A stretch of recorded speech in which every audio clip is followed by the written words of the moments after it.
JADY, thanks for having me. Oh, thanks so much. So JADY, Yeah. explain the band name. What do we got here?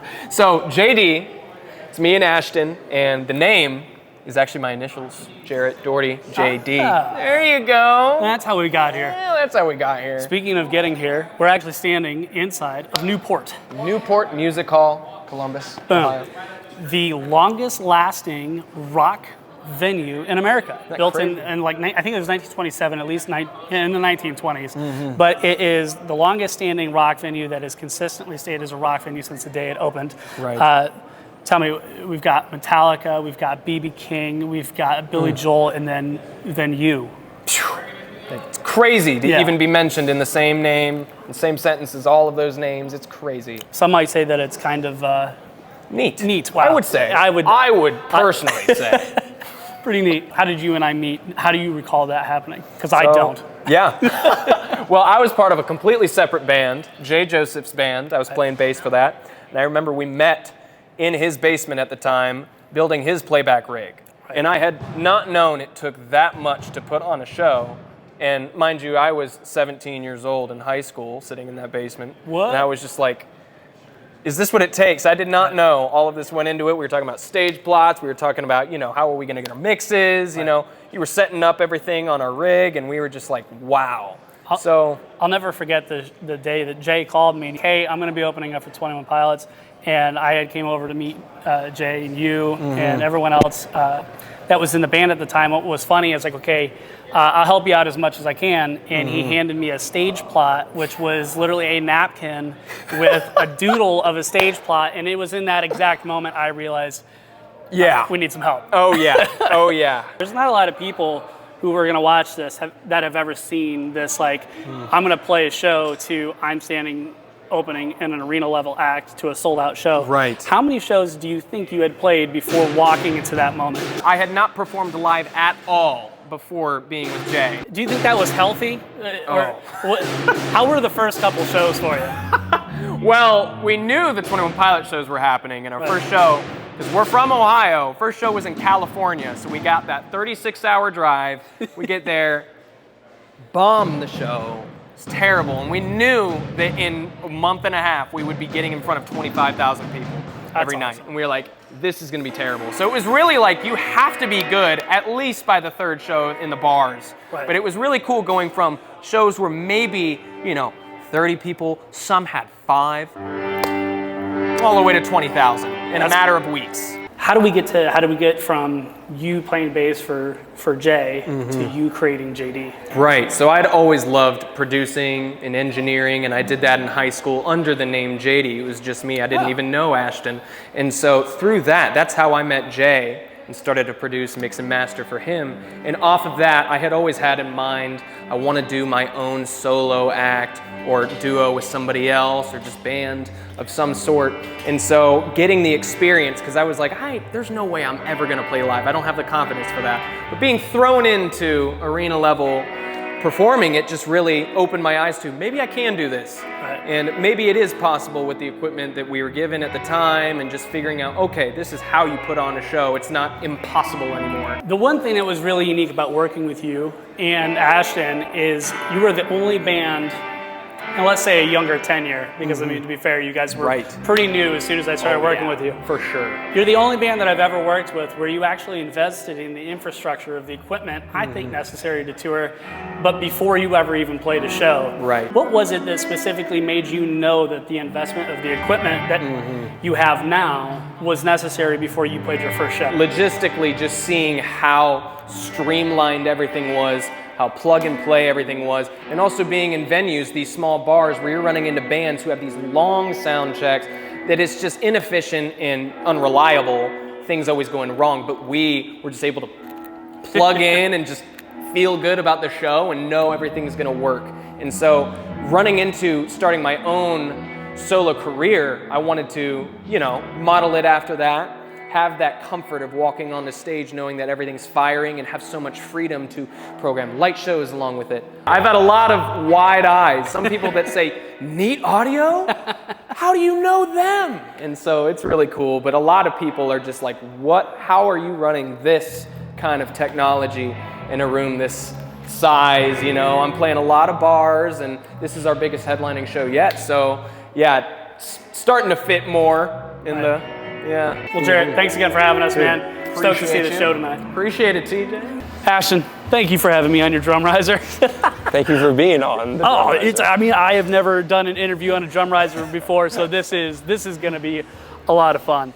Let's run through a little bit of the rig and give us a rig rundown of exactly what we're looking at on the riser today. Yeah, so to start, these are Franklin drums. Franklin Chapman from Colony House cool. owns his own drum company. And so I reached out to him and asked about getting a custom kit from him. And so we kind of worked through some ideas. And these are an acrylic matte black kit. So if there was no wrap on the drums, you could shine a light through it and you'd be able to see through it, which I think is awesome, but I kind of wanted there to be something else on it rather than just completely see-through. I was surprised the first time I saw this kit. I would have not expected to be acrylic because, again, matte black, it kind of has that texture of wood, but live, I mean, in studio as well, but live acrylic just sounds fantastic. Yeah, it's super punchy. It's a little bit louder than most drum kits. Yep. There's no wood to soak up some of the sound. Right. So it's automatically a little bit punchier. Tuning is way easier because you're not tuning with wood, you're tuning with a hard plastic. Right. So I have on the rack tom here, I have a 12 by 8. The kick is a 16 by 22 with like a 4-inch extension on it, just kind of for looks. And then here's a 16 by 16. And then I have a UFO drum right here, which is an 18 by 4, I believe. I can't see in this exact angle, but what are you using to mic up the UFO? So I just have a kick drum mic under it. So kind of just to give it more of like a subby kick tone, just kind of for added texture in some songs. For sure. And then the snare is a mahogany snare from Franklin. It's a 6.5 by 14. Okay. So mahogany's amazing. I usually keep my drums, my main snare tuned pretty high. I kind of crank it. And then I have a side snare here, which is a 5 by 14. Yep. Super low tuning with a big fat snare drum dampener to kind of give it a little bit more depth. And then cymbals, for the most part, are all Zildjian.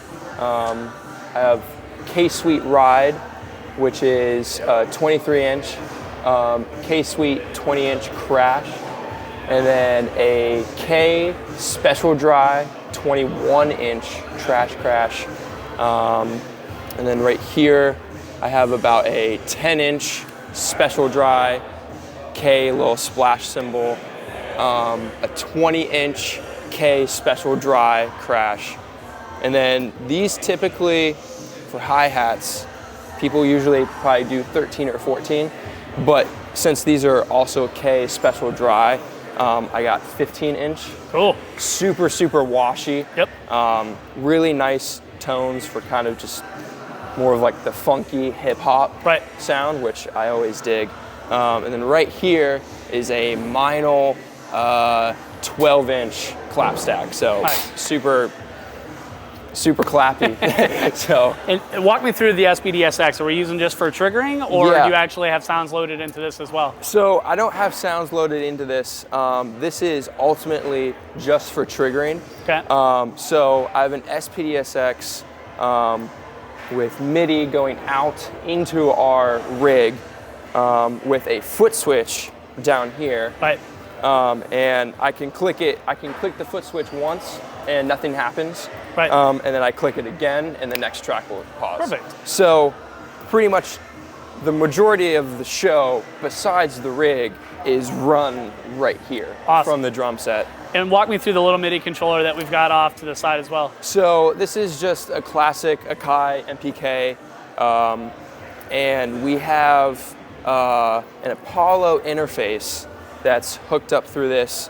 And basically we just have slight pitch correction. Right. Just very mild auto tune, nothing crazy at all. which each key is assigned to the song. Perfect. So each song, I just click it. That's adjusting your presets then inside of console. Yeah. So that's going straight into the console with a light pitch correction preset with the right key set. Right. And I just click, like if we were playing rose-colored lenses, I'd click this key right here, and Jarrett would be in key. So yeah, it's cool. I think something cool about the way we use drums live is not just I play the drums live, but I'm kind of controlling the show from this station. You're in the driver's seat here. Yeah, a little bit. And yeah, it's this setup is something that I love, and I'm always looking at new gear and always looking at ways to kind of continue to implement, new stylistic things in the kit. And right now I'm super happy with what I have. I knew from the beginning when I first started talking to you and Jarrett that you guys were gear guys. And I had asked Jarrett the same question, and I'll ask you as well. To my knowledge, I have set up countless tours over the years, but you guys were the first band that I've ever worked with where you had the fundamentals of high-level touring. You had playback, you had full automation and playback, you had your split rigs, IEMs, you had control over your own ears.